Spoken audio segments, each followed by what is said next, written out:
ചാണ്ടി ഉമ്മന് മന്ത്രിസ്ഥാനം ഇല്ലാതെ പോയതിന് 5 കാര്യങ്ങളാണ് ഇപ്പോൾ പുറത്തു വരുന്നത്. എന്താണ് ചാണ്ടി ഉമ്മൻ അവസാനം വരെ എനിക്ക് മന്ത്രിസ്ഥാനം വേണമെന്നില്ല, ഈ പാർട്ടിയുടെ ഒപ്പം നിൽക്കാൻ ഞാൻ ഒന്നും ആഗ്രഹിച്ചില്ല, പാർട്ടിക്ക് വിധേയൻ എന്നൊക്കെ പറയുമ്പോഴും 5 കാരണങ്ങൾ കൊണ്ടാണ് പാർട്ടി ചാണ്ടി ഉമ്മന് മന്ത്രിസ്ഥാനം കൊടുക്കാതിരുന്നത്. ഒന്ന്, പാർട്ടിക്ക് റിബലാകുമെന്ന് ഏത് സമയവും ആരും പ്രതീക്ഷിച്ചു പോകുന്ന യുവനേതാവ് പാർട്ടിക്ക് ഒരു റിബലായി മാറും. എന്തും എവിടെയും പാർട്ടിയെ അംഗീകരിക്കാതെ പറയാൻ സാധ്യതയുള്ള ഒരു ബോഡി ലാംഗ്വേജ് ആണ് ചാണ്ടി ഉമ്മൻ എന്നും വെച്ച് പുലർത്തുന്നത് എന്നുള്ളതാണ്.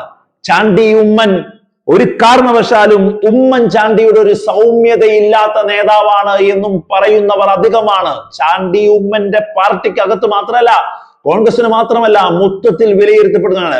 ഉമ്മൻ ചാണ്ടി എന്ന അതികായനായ, കേരളം കണ്ട സൗമ്യനായ മുഖ്യമന്ത്രിക്കൊപ്പം നിൽക്കാൻ അദ്ദേഹത്തിന്റെ മകന് സാധിക്കുന്നില്ല, അല്ലെങ്കിൽ അതിലേക്ക് എത്തിപ്പെടുമെന്നുള്ളൊരു സൂചന പോലും അദ്ദേഹത്തിന്റെ ബോഡി ലാംഗ്വേജിൽ ഇല്ല എന്നതാണ് രണ്ടാമതായി വിലയിരുത്തുന്ന കാരണം.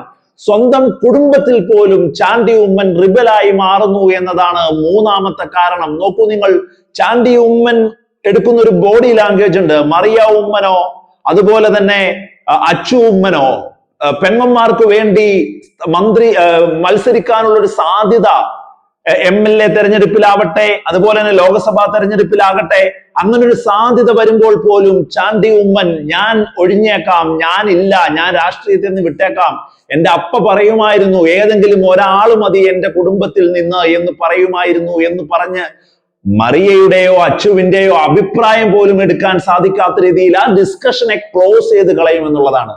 ഉമ്മൻചാണ്ടി എന്ന അതികായനായ നേതാവിന്റെ വൈഫ് അവിടെയുണ്ട്, പെമ്മക്കൾ അവിടെയുണ്ട്, ഇവർക്കൊന്നും ഒരു അഭിപ്രായം പോലും പറയാൻ പറ്റാത്ത രീതിയിലാണ് ചാണ്ടി ഉമ്മൻ ആ വിഷയത്തെ ക്ലോസ് ചെയ്ത് കളയുന്നത് എന്നുള്ളതാണ്.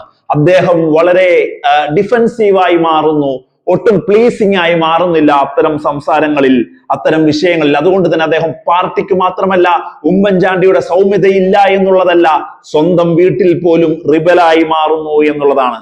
ബന്ധങ്ങൾ നല്ലതല്ല, പാർട്ടിയിൽ നല്ല രീതിയിലുള്ള ബന്ധങ്ങൾ കാത്തു സൂക്ഷിക്കുന്നില്ല. അങ്ങനെയാണല്ലോ ഒരു നേതാവ് ജനങ്ങളോട് ബന്ധപ്പെടുന്ന പോലെ തന്നെ സ്വന്തം മുന്നണിയിലും ഒക്കെ ഒരു ബന്ധവും ഇടപെടലുകളും ഒക്കെ ഉണ്ടാവണം. ഈ റിബലിസം സ്വഭാവം ഉള്ളത് കൊണ്ട് തന്നെ പാർട്ടിയിൽ നല്ല രീതിയിലുള്ള കണക്ഷൻ യുവനേതാക്കൾക്കിടയിലും വലിയ നേതൃനിരയിൽ ഇരിക്കുന്നവരുമായിട്ടും ഒന്നും ഒരു ബന്ധം ഉണ്ടാക്കിയെടുക്കാൻ ചാണ്ടി ഉമ്മന് സാധിക്കുന്നില്ല എന്നുള്ളതാണ്. അടുത്ത അഞ്ചാമത്തെ കാരണം പറയുന്നതെല്ലാം ശരിയാണെന്ന ഭാവം. ഞാൻ പറയുന്നതെല്ലാം വളരെ ക്ലീൻ ആണ്, ഞാൻ പറയുന്നതേ എനിക്ക് തോന്നിയത് ഞാൻ പറയും, മറ്റുള്ളവരുടെ ഒന്നും എനിക്ക് പ്രശ്നമല്ല, അങ്ങനെ എടുക്കുന്നവരുണ്ട്. അതൊരു നിലപാടായി മാറ്റുന്നവരുണ്ട്. ഒരുപക്ഷെ VD സതീശനൊക്കെ ഒരു പരിധി വരെ അങ്ങനെ ആയിട്ടുണ്ട്. LDF-ലേക്ക് നോക്കിയ, CPM-ലേക്ക് നോക്കിയ ഒരുപാട് പേരെ നമുക്ക് അങ്ങനെ കാണാനായിട്ട്, പാർട്ടിക്ക് വിധേയമായി നിന്നുകൊണ്ട് തന്നെ നിലപാടിന്റെ സൗന്ദര്യം പേറുന്ന ഒരുപാട് നേതാക്കൾ, M സ്വരാജിനെ പോലെയുള്ള നേതാക്കളൊക്കെ.